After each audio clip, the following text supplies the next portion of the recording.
Hello everyone and welcome back to the channel. So as everyone knows, we finished the business entity series, so I'm going to start doing a couple of random videos until I come up with an actual new series.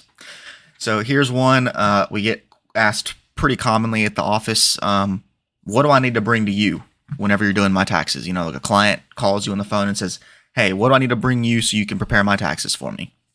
This is generally speaking for individuals, not business owners. Now, there is an aspect for if you have a business, but this is mainly focused on individuals that work a regular 9-to-5 style job. So, first off, ordinary income. This is your 9-to-5, like I said before. Your employer is going to give you a W-2 almost always. Now, every once in a while, there's 1099s. That's if you're a contractor where your employer, it's not really an employer at that point, but whoever you're air quote working for says, hey, there's a job here. You do it on your own time. You bring your own supplies. They provide you zero benefits, but they pay you for your work. That's a 1099, typically NEC or miscellaneous. Now, there's a couple other 1099s that are other forms of income that are for investment, but we'll cover that later. Next, self-employment income. This one is much more complicated.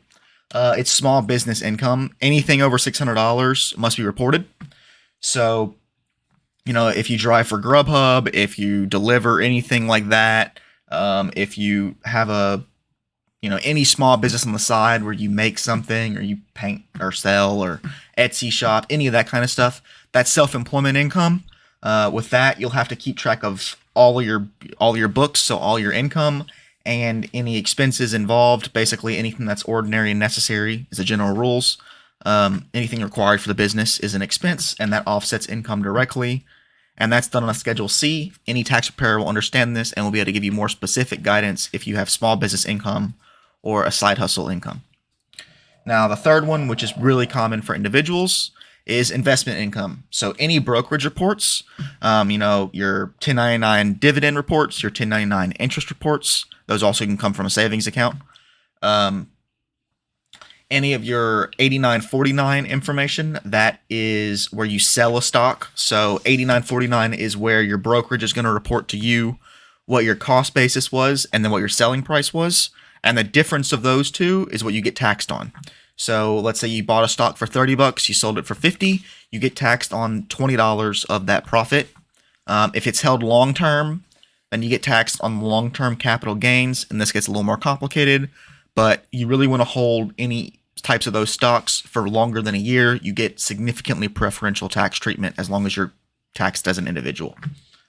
The other really common form of investment income we have is rental property. That's reported on a Schedule E, similar to a Schedule C, where it's like a side hustle, sort of. You get to directly deduct any related expenses. But that one, once again, your preparer will be able to provide you more individual guidance for your situation. But rental property income, you need to report all that. And the last one there is other capital gain income. So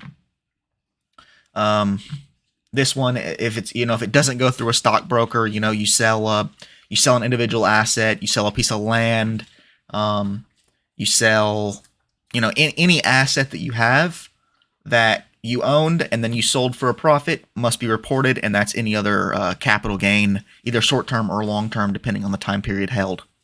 I hope this helps. I know this is quick. The whole point of these videos is to be quick and give you a very general overview of the topics. If anybody has any specific questions or things that they would like to know, please drop them down in the comments, or you can email me directly. I appreciate everybody's support. Thanks.